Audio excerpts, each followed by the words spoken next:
boys and girls. Today we are reading The Cool Bean by Dory John and Pete Oswald.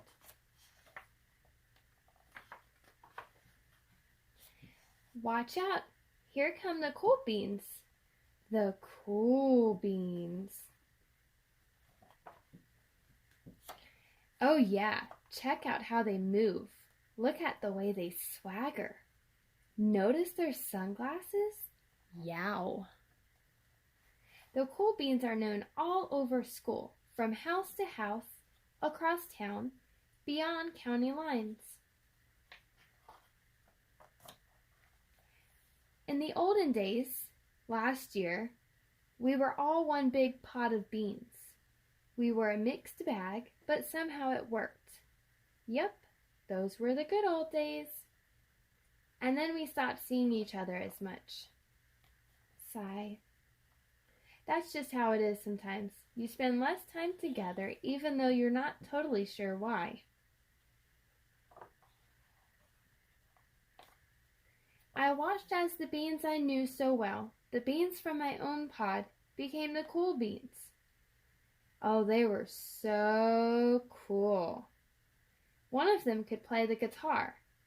Cool. One of them could draw the best superheroes. Cool. One of them could jump higher than any bean I've ever known. Cool. Me? Well, I mostly stayed the same. Sure, I made some small changes. I wore sunglasses. Too big. I slicked my hair back. Too slick. I strutted around. Ow! I swaggered. Ugh.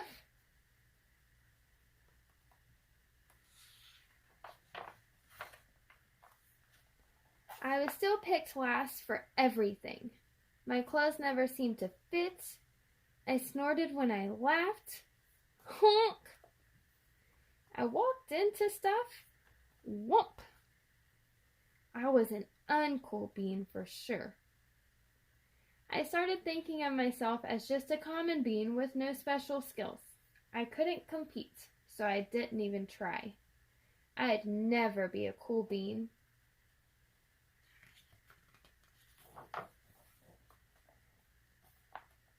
It seemed like there were two types of beans in the world. There were the cool beans and the beans like me.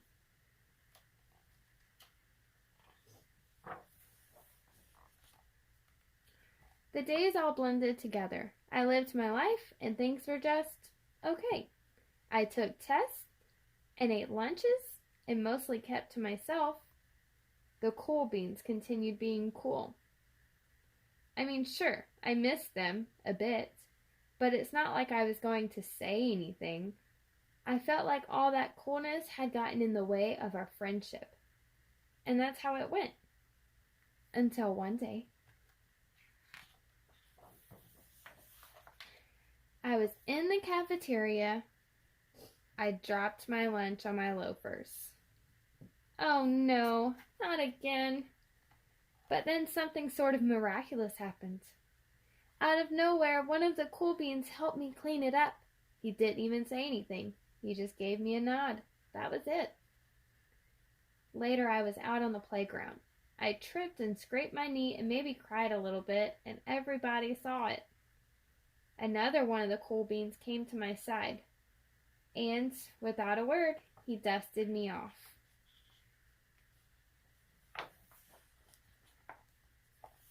That afternoon, I was sitting in class. I wasn't really paying attention. I didn't notice when our teacher had called on me. Everybody stared. I sat there in silence. Nobody said anything. And then everybody just laughed at me. That was it. After today, I was officially a has-been.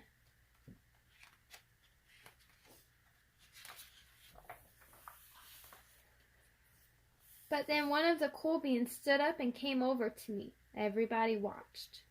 She leaned in close and whispered, "Hey, The teacher asked you to read from page 32. Then she gave me a quick wink and went back to her seat. It was a small gesture, sure, but it was also everything.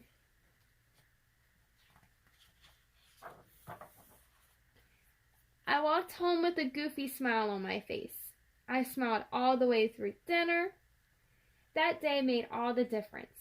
It was a day that could have been really bad if not for the kindness of a few cool beans. It gave me a shred of confidence. That shred of confidence has continued to grow. Somebody had my back. Or a few somebodies. After that, I started hanging out with the cool beans again. How have you been? Get it? How have you been? Not all the time, but sometimes. At lunch, after school, even on the weekends. Throughout all of this, I've realized that it's not about how you look or any of that other silly stuff. It's not about a wink or a nod or a smile at just the right moment. It's about dusting somebody off, helping them up again, and pointing them in the right direction.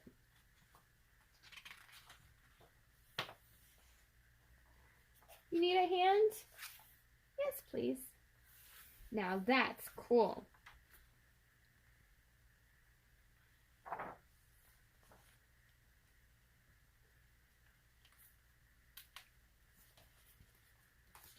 Thanks for reading with me. I hope you enjoyed the cool bean. See you next time.